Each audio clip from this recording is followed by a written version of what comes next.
నమస్కారం న్యూస్ 9 టీవీకి స్వాగతం. గోమాతకు జాతీయ గౌరవం దక్కాలంటూ నిర్మల్ జిల్లాలో ఒక మహా ఉద్యమం పొరుడు పోసుకుంది. గోవు లేనిదే ప్రకృతి లేదు, మానవ మనుగడ లేదు అనే నినాదంతో ప్రజలంతా స్వచ్ఛందంగా ఏకమవుతున్నారు. ముదోల్ నియోజకవర్గంలో ఈ ఉద్యమం ఇప్పుడు సంచలనంగా మారింది. ప్రభుత్వాల ఉదాసీనతతో అంతరించిపోతున్న గో సంపదను కాపాడుకునేందుకు సుమారు 300 మంది గోభక్తులు కదం తొక్కారు. ఏకంగా 3,42,000 మంది ప్రజల స్వచ్ఛంద సంతకాల్లో జిల్లా కలెక్టర్ కు వినతి పత్రం సమర్పించారు. తక్షణమే గో హత్యను అరికట్టాలని, గోమాతకు రాష్ట్రమాత హోదా కల్పించాలని డిమాండ్ చేస్తున్నారు. జూలై 27న దేశవ్యాప్తంగా జరిగిన శాంతియుత మహాసంగ్రామంపై మా ముదోల్ నియోజకవర్గం ప్రతినిధి షేక్ ముక్తార్ అందిస్తున్న ఎక్స్క్లూజివ్ గ్రౌండ్ రిపోర్ట్ ఇప్పుడు చూద్దాం. అందరికీ జై గోమాత. ఏదైతే గో సమ్మాన్ అభియాన్ ఇది దేశవ్యాప్తంగా వస్తుంది. ఈ గో సమ్మాన్ అభియాన్ ఏదైతే ఉద్దేశం, దీని యొక్క ముఖ్య ఉద్దేశం ఏంటి అంటే గోమాతకు సముచిత గౌరవం లభించాలా, అలాగే గో కతల్ఖానా బంద్ కావాలనే ఉద్దేశంతో గో సమ్మాన్ అభియాన్ అనేది ఢిల్లీ కేంద్రంగా దేశవ్యాప్తంగా 800 జిల్లాలు నడుస్తుంది. గత 3-4 నెలల నుంచి బాసర మండల్, అలాగే ప్రతి మండలం దేశవ్యాప్తంగా ఉన్న 5,000 మండలాలకు తహసీల్లకు ఇవ్వడం జరిగింది. అలాగే ఈరోజు జూలై 27వ తారీఖు రోజున అంటే దేశవ్యాప్తంగా 800 జిల్లాలలో ప్రతి జిల్లా కలెక్టర్లకు జిల్లా వ్యాప్తంగా ఉన్న ప్రతి జిల్లా నుంచి 5 లక్షలు ఏంటంటే ప్రతి ఒక్క దగ్గర కూడా ఈరోజు ప్రభుత్వాలు యూరియాలు, డిఏపీలకు లక్షల కోట్ల యొక్క రాయితీ ఇస్తున్నాయి, సబ్సిడీ ఇస్తున్నాయి.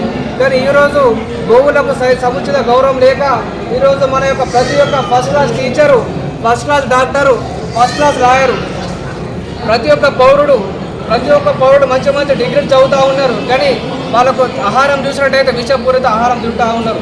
ఈ యొక్క గోవులు దూరం కావడం వల్ల అనుకూలంగా ప్రతి గ్రామంలో గోశాల కావాలా, గో హత్య బంద్ కావాలని చెప్పేసి ఈరోజు నిర్మల్ వ్యాప్తంగా ప్రతి నిర్మల్ జిల్లా వాసులందరూ గత 2 నెలల నుంచి ప్రతి ఇంటికి వెళ్ళి గోవు యొక్క చట్టాల గురించి అవగాహన చేసి, అలాగే గోవు యొక్క ప్రాముఖ్యతను ప్రతి ఇంటికి చెప్పి ఈరోజు రావడం జరిగింది. దాదాపు నిర్మల్ జిల్లా వ్యాప్తంగా 5,000 సంతకాలు చేసిన ఈ యొక్క పేపర్లను, అలాగే ఆన్లైన్ ద్వారా కూడా ఓట్లు వేయడం జరిగింది, ఆఫ్లైన్ల ద్వారా సంతకం కూడా వేయడం జరిగింది. వాళ్ళు చేసిన వ్యక్తులందరూ ఈరోజు ఇక్కడ గో ప్రేమికులందరూ వచ్చి కలెక్టర్లు వినతి పత్రం ఇవ్వడం జరిగింది. కాబట్టి ఈ యొక్క ప్రోగ్రాం దేశవ్యాప్తంగా నడుస్తుంది. మిగతా యొక్క ఏదైతే ఆ యొక్క సముచిత గౌరవం ఇవ్వడం జరిగింది. ఆ యొక్క ఆర్టికల్ 48 ఏం చెప్తుందంటే ప్రతి గ్రామంలో గోశాల ఉండాలి, అది ప్రభుత్వ స్థలంలో ఉండాలా, అది కూడా దానికి ప్రభుత్వమే మెయింటెనెన్స్ చేయాలా అని ఆ యొక్క చట్టం చెబుతుంది. కానీ ఆ గత 80 సంవత్సరాల నుంచి ఇప్పటి వరకు ఆ చట్టం గురించి ఎవరు అవగాహన చేయలేదు. అలాగే ప్రభుత్వాలు కూడా పట్టించుకునే దాఖలాలు కూడా లేవు. రోడ్డు మీద నిలబడుతున్నాము. వాటికన్నిటికీ కారణం ఏంటంటే దానికి సముచిత న్యాయం దొరకకపోవడం.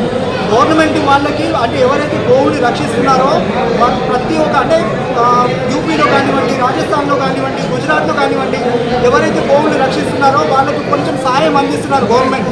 కానీ ఇది దేశం మొత్తంలో జరగాలి.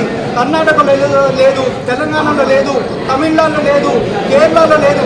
మరి ఈ రాష్ట్రాల్లో ఉన్నటువంటి వ్యవసాయదారులు ఎవరైతే గో ప్రేమికులు, గోవులు ఉంచిన వాళ్ళు ఎవరైతే ఉన్నారో వాళ్ళకి తగిన కొంచెం సాయం అందించలేరు. ఆ ఆవులు మన ఇంట్లో కట్టి ఉంచాలంటే వాళ్ళకి కొంచెం సాయం అందించాలి. ఆ దానికోసమే ఈ తాపత్రయం పడ్డాము.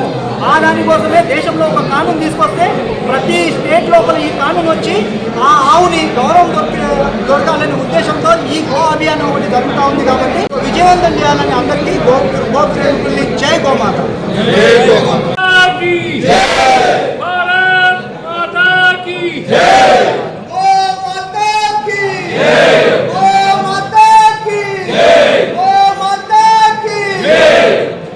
భారతీయ సంస్కృతిలో సకల ప్రాణకోటి మనుగడలో గోవుకు ఉన్న ప్రాధాన్యత అంతా ఇంత కాదు. కానీ ఒకప్పుడు 120 కోట్లకు ఉన్న దేశీయ గో సంపద నేడు ప్రభుత్వాల నిర్లక్ష్యం, రైతుల అవగాహన లోపం వల్ల కేవలం 15 కోట్లకు పడిపోయింది. పర్యావరణ కాలుష్యం పెరిగిపోయి మనిషి సగటు ఆయుష్ తగ్గిపోవడానికి ఈ జీవ వైవిధ్య లోపమే కారణమని పర్యావరణవేత్తలు, గో భక్తులు ఆవేదన వ్యక్తం చేస్తున్నారు.